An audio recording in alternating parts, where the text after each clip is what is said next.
everyone, how are you doing? Welcome back. It's December here, not just in the Philippines, it is also December all over the world.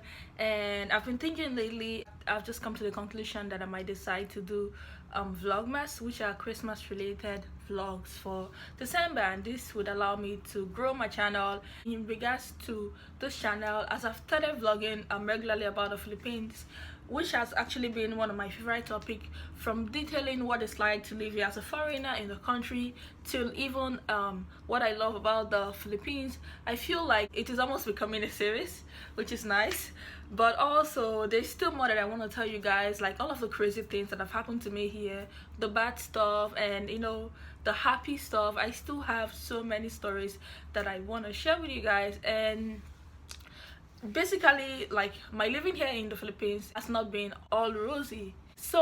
But in today's vlog, I'll be sharing with you guys some of the problems and obstacles that I actually encountered while living in the Philippines as a black woman.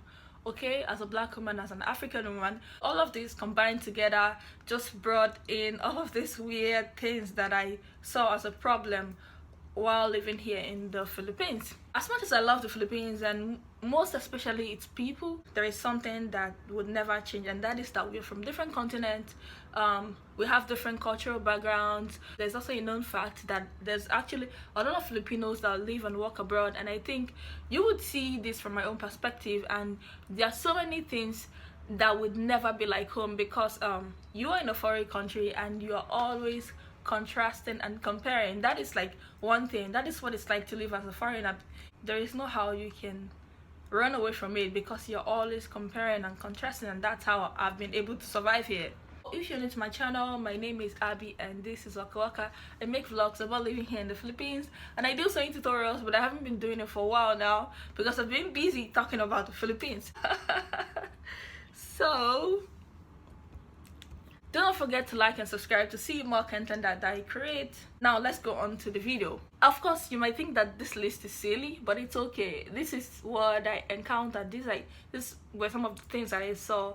These were some of the things that I think were problems for me when I came to the Philippines, but they're no longer a problem.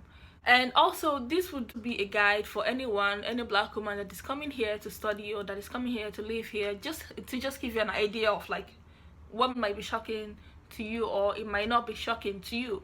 On to my first point was the small apartment.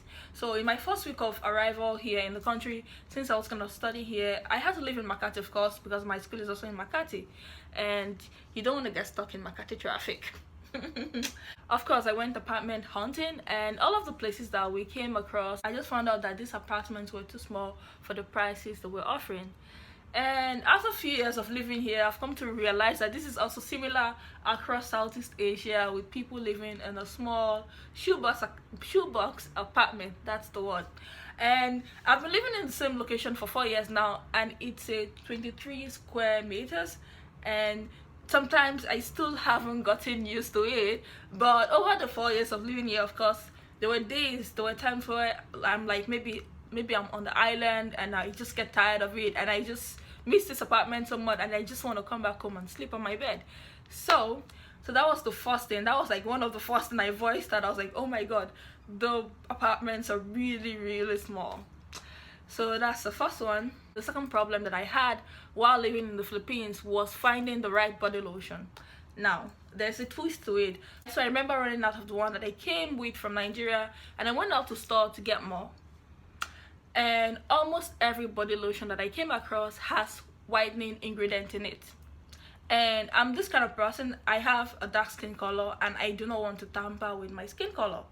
So I remember just being in the mall, and I was quite taken aback. I just stood there in the aisle. I remember the lady, I was like, where's the lotion section? She was like, over there. And I stood there, and everything I saw was whitening products.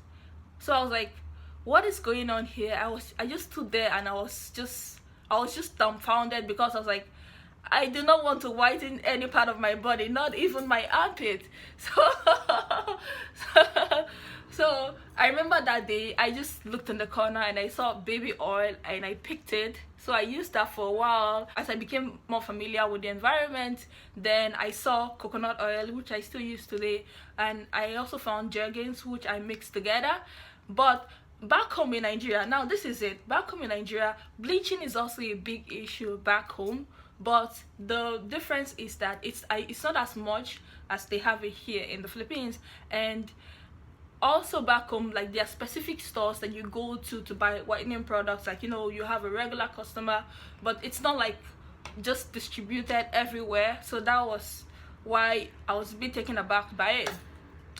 For my third point, which is, I titled it "Everything is Sweet." A few weeks ago around Makati area, I was photocopying some document for my immigration interview that I did some days back.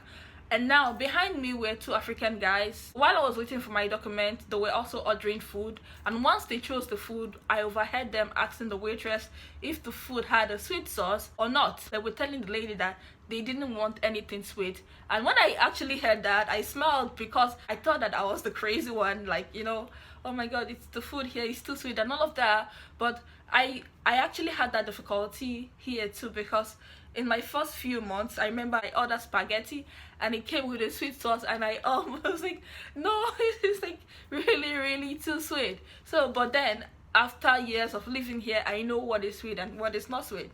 That is the third one. For my last point, and that is finding my shoe size, which was something that I really had a problem with for a few months here, like months and months of just wearing the same shoes. I couldn't find the right slippers, I couldn't find the right high heels until I switched on to wearing sneakers. That was how I was able to remedy that. So these are some of the problems I faced as a black woman here in the Philippines. So this is the end of this vlog. Thank you guys for watching, and see you in my next one.